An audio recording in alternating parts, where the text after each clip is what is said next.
السلام عليكم ورحمة الله وبركاته. أعوذ بالله من الشيطان الرجيم. بسم الله الرحمن الرحيم. الحمد لله رب العالمين والصلاة والسلام على رسوله الأمين وعلى آله وصحبه أجمعين. أما بعد. പ്രിയപ്പെട്ടവരെ, നമ്മുടെ ഉംറ പഠന സീരീസിൽ ഇന്ന് നമ്മൾ ചർച്ച ചെയ്യാൻ പോകുന്നത് ഒരു പ്രത്യേകമായ കോഡാണ്. തവാഫിൻ്റെ ഷർത്തുകളെ കുറിച്ചുള്ള കോഡാണ്. സ്വാഭാവികമായിട്ട് നമ്മുടെ ഉംറക്ക് നിർവഹിക്കുന്ന ആളുകൾക്ക് നമ്മൾ ക്ലാസ്സുകളിൽ അതേപോലെ തന്നെ നമ്മൾ മറ്റു പഠിക്കാവുന്ന മാർഗങ്ങളൊക്കെ ഉപയോഗിച്ചുകൊണ്ട് നമ്മൾ പഠിക്കുന്നുണ്ട്. ഇതിൻ്റെ ഷർത്തുകളും കാര്യങ്ങളൊക്കെ പഠിക്കുന്നുണ്ട്. അതോടൊപ്പം തന്നെ നമ്മുടെ കയ്യിലുള്ള ചെറു പുസ്തകങ്ങളൊക്കെ, ഗൈഡ് പുസ്തകമൊക്കെ നമ്മുടെ കയ്യിലുണ്ട്. പക്ഷേ എന്നിരുന്നാലും പിന്നെ നമ്മളത് ഈ തവാഫ് ചെയ്യുന്ന സാഹചര്യത്തിൽ നമുക്കൊരു സമ്പൂർണമായ ഒരു റാഹത്തോടുകൂടെ, അല്ലേ, ഒരു ശക്തമായ ഉറപ്പോടുകൂടെ നമുക്കത് ഇതിൻ്റെ കൃത്യമായിട്ടും ഇതിൻ്റെ ഇതിൻ്റെ ഷർത്തുകളൊക്കെ പാലിച്ചുകൊണ്ടാണ് ചെയ്യുന്നത് എന്ന് നമുക്കൊരു നല്ലൊരു യഖീൻ കിട്ടാൻ ആവശ്യമായിട്ടുള്ള ഇതിൻ്റെ ഷർത്തുകളൊക്കെ കൂടിച്ചേർന്ന് വരുന്ന ഒരു കോഡാണ് ഞാൻ നിങ്ങളെ പരിചയപ്പെടുത്താൻ പോകുന്നത്. അത് ഹിസ്സിൻ എന്നുള്ള കോഡാണ്. അപ്പോൾ ആ ഒരു പദത്തിൽ എന്തെല്ലാം ഉണ്ട്? നമ്മൾ അതിൽ എന്താ പറയുക, നൂനുണ്ട്, ഐനുണ്ട്, ത്വാ ഉണ്ട്, ഷീനുണ്ട്, പിന്നെ ബിഹിസിൻ എന്നതിൽ ബാ ഉണ്ട്, ഹ ഉണ്ട്, സീനുണ്ട്. ഇതിൻ്റെ അത് നമ്മളൊന്ന് ഡീകോഡ് ചെയ്ത് നോക്കാം ഇൻഷാ അല്ലാഹ്. അപ്പോൾ ഇതിൽ നോക്കുക, നമ്മളിതിൻ്റെ ഈ ഒരു ടെക്സ്റ്റ് നിങ്ങളൊന്ന് ശ്രദ്ധിക്കുക. അതിൽ നൂന് സൂചിപ്പിക്കുന്നത് നിയ്യത്ത് എന്നുള്ളതാണ്. അപ്പോൾ നമ്മൾ തവാഫ് ശരിയാവണമെങ്കിൽ, അത് പരിഗണിക്കണമെങ്കിൽ എല്ലാ ആരാധനകളെയും പോലെ തന്നെ നമുക്ക് നിയ്യത്ത് അത്യാവശ്യമാണ്. ഇവിടെ തവാഫിൻ്റെ ഷർത്തായിക്കൊണ്ട് നിയ്യത്തിനെ എണ്ണുമ്പോൾ ചില പ്രധാന കാര്യങ്ങൾ മനസ്സിലാക്കേണ്ടതുണ്ട്. അതായത് തവാഫ് രണ്ടു തരത്തിലുണ്ട്. സ്വതന്ത്രമായ തവാഫുമുണ്ട്, ഹജ്ജിൻ്റെയും ഉംറയുടെയും ഭാഗമായിക്കൊണ്ട് റുക്നായിക്കൊണ്ട് വരുന്ന തവാഫുമുണ്ട്. ഈ സ്വതന്ത്രമായി ചെയ്യുന്ന, നമ്മൾ സുന്നത്തായി നിർദ്ദേശിക്കുന്ന തവാഫ് ചെയ്യൽ സുന്നത്താവുന്ന സാഹചര്യങ്ങളിൽ, അല്ലെങ്കിൽ തവാഫ് ചെയ്യാൻ നേർച്ചയാക്കുന്നതോ അല്ലെങ്കിൽ സുന്നത്തായിക്കൊണ്ടൊരു തവാഫ് മാത്രം ചെയ്യുക എന്നൊക്കെ സാഹചര്യത്തിലാണ്, അല്ലെങ്കിൽ അത്തരം സുന്നത്തായി നിർദ്ദേശിക്കപ്പെട്ട തവാഫുകൾ ചെയ്യുമ്പോഴാണ് ഈ തരത്തിൽ നിയ്യത്ത് അവിടെ നിർബന്ധമാണ് ഷർത്താണ് എന്ന് പറയുന്നത്. എന്നാൽ ഹജ്ജിൻ്റെയും ഉംറയുടെയും ഭാഗവും റുക്കുനുമായി വരുന്ന തവാഫുകൾക്ക് ഇങ്ങനെ നിയ്യത്ത് ഷർത്തില്ല. എന്തുകൊണ്ടെന്ന് ചോദിച്ചാൽ, ആ ആരാധനാകർമ്മ, ഹജ്ജായാലും ഉംറയായാലും അതിൻ്റെ ഇഹ്റാമോട് കൂടെ തന്നെ ആ ആരാധനയുടെ ഭാഗമായി വരുന്ന തവാഫ് അടക്കമുള്ള എല്ലാ കാര്യങ്ങളും ഞാൻ ചെയ്യാൻ തീരുമാനിച്ചു എന്ന നിയ്യത്തും നിശ്ചയവും ഉള്ളതുകൊണ്ട് പ്രത്യേകം ഇനി ഹജ്ജിനും ഉംറക്കും അതിൽ നിശ്ചയിക്കപ്പെട്ട തവാഫിന് പ്രത്യേകമായ നിയ്യത്ത് വേണ്ടതില്ല. എന്നിരുന്നാലും അതിൽ വേണ്ടതെന്താണ്? ഞാൻ ഈ പറയുന്ന കർമ്മമാണ് ചെയ്യുന്നത് എന്നൊരു ധാരണ മനസ്സിലുണ്ടായിരിക്കണം എന്ന് മാത്രമേ ഉള്ളൂ. പക്ഷേ എന്നിരുന്നാലും ഇപ്പറഞ്ഞതുപോലുള്ള നിയ്യത്ത് നമ്മൾ ചെയ്യുക എന്നത് സുന്നത്തായി നിർദ്ദേശിച്ചിട്ടുണ്ട്. അത് മനസ്സിലുണ്ടാവലും അതോടൊപ്പം തന്നെ അത് വായ കൊണ്ട് മൊഴിയലും ഒക്കെ സുന്നത്ത് തന്നെയാണ്. അപ്പോൾ ഷർത്ത് എന്നത് സ്വതന്ത്രമായ തവാഫുകൾക്ക് മാത്രമായി മനസ്സിലാക്കണം. എന്നാൽ അതോടൊപ്പം ഇത് സുന്നത്തായിരിക്കും എന്ന് നമ്മൾ ഈ ഹജ്ജിൻ്റെ ഉംറയിൻ്റെ ഭാഗമായ തവാഫുകൾക്ക് നമ്മൾ വേറെ മനസ്സിലാക്കുകയും ചെയ്യണം. അതോടൊപ്പം തന്നെ ഞാനത് വിശദമായി പറയല്ല, ഈ ഒരു കോഡ് പരിചയപ്പെടുത്തൽ മാത്രമാണ് ഇവിടെ ഉദ്ദേശിക്കുന്നത്. അതേപോലെ തന്നെ ഐനാണ് രണ്ടാമത്തെ അക്ഷരം. നിങ്ങൾക്ക് കാണാൻ സാധിക്കും, ഐന് നമ്മുടെ ഔറത്ത് മറക്കുക എന്ന പദത്തിന് സൂചിപ്പിക്കുന്നു. അപ്പോൾ നമ്മൾ വസ്ത്രധാരണത്തിൽ സ്ത്രീകളോട് പറഞ്ഞിട്ടുള്ള നിബന്ധനകളുണ്ട്. മുഖവും മുൻകൈയും മറക്കാത്ത തരത്തിൽ ഔറത്ത് പാലിച്ചുകൊണ്ട് ചെയ്യുക എന്നുള്ളത്. അതോടൊപ്പം തന്നെ പുരുഷന്മാർക്ക് തല മറക്കാൻ പാടില്ല, അതോടൊപ്പം തന്നെ ചുറ്റിത്തുന്നിയ വസ്ത്രം ധരിക്കാൻ പാടില്ല എന്നൊക്കെ തരത്തിലുള്ള, മാത്രവുമല്ല അതിൻ്റെ സ്ത്രീകളും പുരുഷന്മാരും അതിൻ്റെ സമ്പൂർണ്ണമായ സുന്നത്ത് കാര്യങ്ങളൊക്കെ അത് ആ രൂപത്തിൽ കൊണ്ടുവരാൻ ശ്രമിക്കുക. ഏതായാലും വസ്ത്രധാരണം, ഔറത്ത് മറക്കലാണ് അവിടെ ശ്രദ്ധിക്കേണ്ടത്. പിന്നെ അടുത്തത് വരുന്നത് ത്വ ആണ്. ആ ത്വഹൂർ ഉണ്ടായിരിക്കുക, അല്ലെ, ശുദ്ധി ഉണ്ടായിരിക്കുക.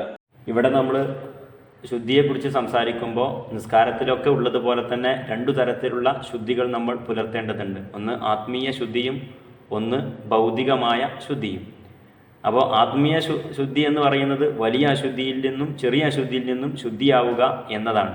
അതോടൊപ്പം ഭൗതിക ശുദ്ധി, ശരീരം, വസ്ത്രവും, നമ്മൾ തവാഫ് ചെയ്യുന്ന സ്ഥലം, ഈ കാര്യങ്ങളിലും ശുദ്ധി നമ്മൾ പാലിച്ചിരിക്കണം എന്നത് ഈ ശുദ്ധിയോടൊപ്പം കൂട്ടി മനസ്സിലാക്കേണ്ടതാണ്. അപ്പോൾ നമുക്ക് ശുദ്ധി നഷ്ടപ്പെട്ട് കഴിഞ്ഞിട്ടുണ്ടെങ്കിൽ അപ്പോൾ വീണ്ടും നമ്മൾ എന്ത് ചെയ്യണം? ഒന്നു എടുത്ത് വന്നുകൊണ്ട് പിന്നെ ശുദ്ധീകരണം പൂർത്തിയാക്കിക്കൊണ്ട് നമ്മൾ എന്ത് ചെയ്യേണ്ടതുണ്ട്? അത് വീണ്ടും അതിൻ്റെ ആ ഒരു ഏത് പിന്നെ ത്വാഫിലാണോ, എത്രാമത്തെ ത്വാഫിലാണോ നമ്മൾ നിൽക്കുന്നതെങ്കിൽ അത് വീണ്ടും നമ്മൾ പുനരാരംഭിക്കേണ്ടതുണ്ട് എന്നുള്ളതാണ്. അപ്പോൾ നമ്മൾ തൊഹൂർ പറഞ്ഞു കഴിഞ്ഞു. ഇനി ഷീനാണ് ഉദ്ദേശിക്കുന്നത് ഷിമാൽ എന്നുള്ളതാണ്. എന്ന് പറഞ്ഞാൽ ഇടത് ഭാഗം. അപ്പോൾ നമ്മൾ പഠിച്ചിട്ടുള്ളതാണ്, കഅബയെ ഇടത് ഭാഗത്ത് വരുന്ന തരത്തിലാണ് നമ്മൾ ത്വാഫ് നിർവഹിക്കേണ്ടത് എന്നുള്ളതാണ്. അതിന് നമ്മൾ ആൻറ്റി ക്ലോക്ക് വൈസ് എന്നുള്ളതാണ് നമ്മൾ പഠിക്കുന്ന ഒരു രീതി എന്ന് പറയുന്നത്. അപ്പോൾ അതോടൊപ്പം തന്നെ ഞാനിത് വിശദമായി പറയല്ല, ഈ ഒരു കോഡ് പരിചയപ്പെടുത്താൻ മാത്രമാണ് ഇവിടെ ഉദ്ദേശിക്കുന്നത്. അതേപോലെ തന്നെ ഐനാണ് രണ്ടാമത്തെ അക്ഷരം. നിങ്ങൾക്ക് കാണാൻ സാധിക്കും, ഐന് നമ്മുടെ ഔറത്ത് മറക്കുക എന്ന പദത്തിനെ സൂചിപ്പിക്കുന്നു. അപ്പോൾ നമ്മൾ വസ്ത്രധാരണത്തിൽ സ്ത്രീകളോട് പറഞ്ഞിട്ടുള്ള നിബന്ധനകളുണ്ട്. മുഖവും മുൻകൈയും മറക്കാത്ത തരത്തിൽ ഔറത്ത് പാലിച്ചുകൊണ്ട് ചെയ്യുക എന്നുള്ളത്. അതോടൊപ്പം തന്നെ പുരുഷന്മാർക്ക് തല മറക്കാൻ പാടില്ല. അതോടൊപ്പം തന്നെ ചുറ്റിത്തുന്നിയ വസ്ത്രം ധരിക്കാൻ പാടില്ല എന്നൊക്കെ തരത്തിലുള്ള, മാത്രവുമല്ല അതിൻ്റെ സ്ത്രീകളും പുരുഷന്മാരും അതിൻ്റെ സമ്പൂർണ്ണമായ സുന്നത്ത് കാര്യങ്ങളൊക്കെ അത് ആ രൂപത്തിൽ കൊണ്ടുവരാൻ ശ്രമിക്കുക. ഏതായാലും വസ്ത്രധാരണം, ഔറത്ത് മറക്കലാണ് അവിടെ ശ്രദ്ധിക്കേണ്ടത്. പിന്നെ അടുത്തത് വരുന്നത് ത്വ ആണ്. ആ ത്വഹൂർ ഉണ്ടായിരിക്കുക, അല്ലെ, ശുദ്ധി ഉണ്ടായിരിക്കുക. നമ്മുടെ നിസ്കാരം പോലെ ഒക്കെയുള്ള ആരാധനകൾക്കുള്ളത് പോലെ തന്നെ ശുദ്ധി ഉണ്ടായിരിക്കുക എന്നുള്ള കാര്യമാണ് നമ്മളവിടെ പരിഗണിക്കേണ്ടത്. അപ്പോൾ നമുക്ക് ശുദ്ധി നഷ്ടപ്പെട്ട് കഴിഞ്ഞിട്ടുണ്ടെങ്കിൽ അപ്പോൾ വീണ്ടും നമ്മൾ എന്ത് ചെയ്യണം? ഒന്നു എടുത്ത് വന്നുകൊണ്ട് പിന്നെ ശുദ്ധീകരണം പൂർത്തിയാക്കിക്കൊണ്ട് നമ്മൾ എന്ത് ചെയ്യേണ്ടതുണ്ട്? അത് വീണ്ടും അതിൻ്റെ ആ ഒരു ഏത് പിന്നെ ത്വാഫിലാണോ, എത്രാമത്തെ ത്വാഫിലാണോ നമ്മൾ നിൽക്കുന്നതെങ്കിൽ അത് വീണ്ടും നമ്മൾ പുനരാരംഭിക്കേണ്ടതുണ്ട് എന്നുള്ളതാണ്. അപ്പോൾ നമ്മൾ തൊഹൂർ പറഞ്ഞു കഴിഞ്ഞു. ഇനി ഷീനാണ് ഉദ്ദേശിക്കുന്നത് ഷിമാൽ എന്നുള്ളതാണ്. എന്ന് പറഞ്ഞാൽ ഇടത് ഭാഗം. അപ്പോൾ നമ്മൾ പഠിച്ചിട്ടുള്ളതാണ്, കഅബയെ ഇടത് ഭാഗത്ത് വരുന്ന തരത്തിലാണ് നമ്മൾ ത്വാഫ് നിർവഹിക്കേണ്ടത് എന്നുള്ളതാണ്. അതിന് നമ്മൾ ആൻറ്റി ക്ലോക്ക് വൈസ് എന്നുള്ളതാണ് നമ്മൾ പഠിക്കുന്ന ഒരു രീതി എന്ന് പറയുന്നത്. അപ്പോൾ അതാണ് ഷിമാൽ എന്നതുകൊണ്ട് നമ്മൾ സൂചിപ്പിക്കുന്നത്. അപ്പോൾ കഅബയുടെ പുറത്താവണം, കഅബയുടെ പുറത്തായിരിക്കണം. അതോടൊപ്പം തന്നെ കഅബ ഇടത് ഭാഗത്ത് വരുന്നു എന്ന് ഉറപ്പുവരുത്തിക്കൊണ്ട് ഏത് സമയത്തും മുന്നോട്ട് പോകണം. എപ്പോഴും തന്നെ ഏതെങ്കിലും കാര്യത്തിന് വേണ്ടി നമ്മൾ ത്വാഫിൻ്റെ ഇടയിൽ ഒരു പിന്നെ അത് കീപ്പ് ചെയ്യുന്നത് തെറ്റിക്കഴിഞ്ഞാൽ നമ്മുടെ ത്വാഫിൻ്റെ സിഹത്തിനെ അത് ബാധിക്കുമെന്ന് എപ്പോഴും എല്ലാവരും മനസ്സിലാക്കുക.